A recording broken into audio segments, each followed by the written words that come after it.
Hello everyone, Srishti the future में आप सभी का स्वागत है। जैसा कि आप टाइटल और थंबनेल देख के समझ गए होंगे कि हम लोग किस विषय में चर्चा करेंगे। तो हम लोग आज विषय में चर्चा करेंगे मौलाना अबुल कलाम आजाद के बारे में। यह एक शिक्षा मंत्री और भारत रत्न से सम्मानित व्यक्ति थे। जान लेते हैं इनके बारे में। मौलाना अबुल कलाम कौन थे, क्या थे। इनका जन्म हुआ था 11 नवंबर 1888 में, मक्का में हुआ था।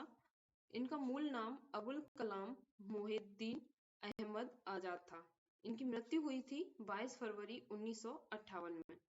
इनकी रचनाएं हैं इंडिया विंस फ्रीडम, तर्जुमन ए कुरान, गुबारे ए खातिर, हिज्र ओ वसल, खतवात ए आजाद, दर्ज ए वफा। अबुल कलाम आजाद एक उत्कृष्ट वक्ता, पत्रकार, स्वतंत्रता सेनानी, राजनीतिज्ञ और शिक्षाविद थे। ये एक महान क्यों ये कहना चाहिए, यह प्रथम शिक्षा मंत्री भी थे। कौन? मौलाना अबुल कलाम। ये क्वेश्चन बनता है कि पहले शिक्षा मंत्री कौन थे, तो वो थे मौलाना अबुल कलाम आजाद। अबुल कलाम आजाद ने वर्ष 1912 में उर्दू में अल हिलाल नामक एक साप्ताहिक पत्रिका जारी की। अंग्रेजी सरकार ने 1914 में इस पर प्रतिबंध लगा दिया। तो यह क्वेश्चन बनता है कि अबुल कलाम आजाद की प्रथम पत्रिका कौन सी थी। यह थी अल हिलाल। और यह किस भाषा में थी, तो ये थी उर्दू भाषा में, और ये 1912 में प्रकाशित हुई थी। इसके बाद उन्होंने अल बलाग नाम से दूसरा अखबार जारी किया। ये भी क्वेश्चन बनता है कि इनका दूसरा अखबार कौन सा था, तो वो था अल बलाग, और इसे भी 1916 में सरकार ने बंद कर दिया तथा मौलाना आजाद को गिरफ्तार कर रांची जेल में डाल दिया गया, जहां उन्हें 1 जनवरी 1920 तक रखा गया था। वर्ष 1920 में अबुल कलाम आजाद भारतीय राष्ट्रीय कांग्रेस में शामिल हो गए।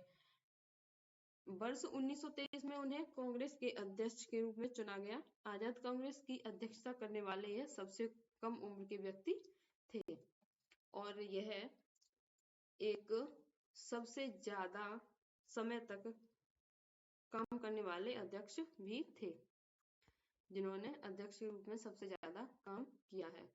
वर्ष 1930 में मौलाना आजाद को नमक सत्याग्रह में शामिल होने तथा नमक कानून का उल्लंघन करने के लिए गिरफ्तार किया गया था।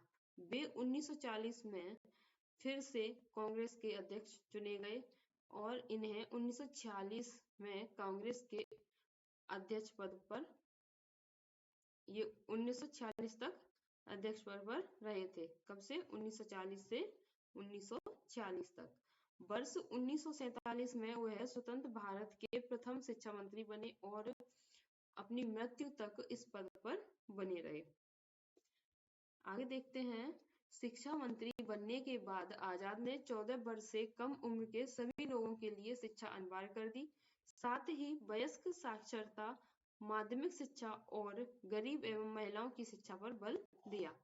इसके कार्यकाल में ही देश के पहले IIT, IISc एवं विश्वविद्यालय अनुदान आयोग की स्थापना हुई। आजाद जामिया मल्लिया इस्लामिया विश्वविद्यालय के संस्थापक सदस्यों में से एक थे। उन्होंने संगीत नाटक अकादमी, साहित्य अकादमी तथा ललित कला अकादमी की भी स्थापना की।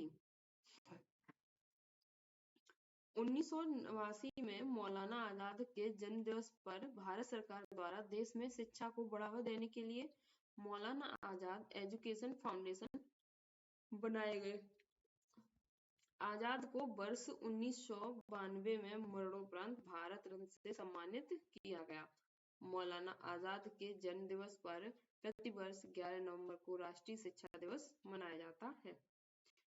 तो ये थी कुछ महत्वपूर्ण जानकारी मौलाना अबुल कलाम जैसी महान हस्ती के बारे में। अगर आपको वीडियो अच्छी लगी है तो लाइक करें, ज्यादा से ज्यादा लोगों में शेयर करें। धन्यवाद।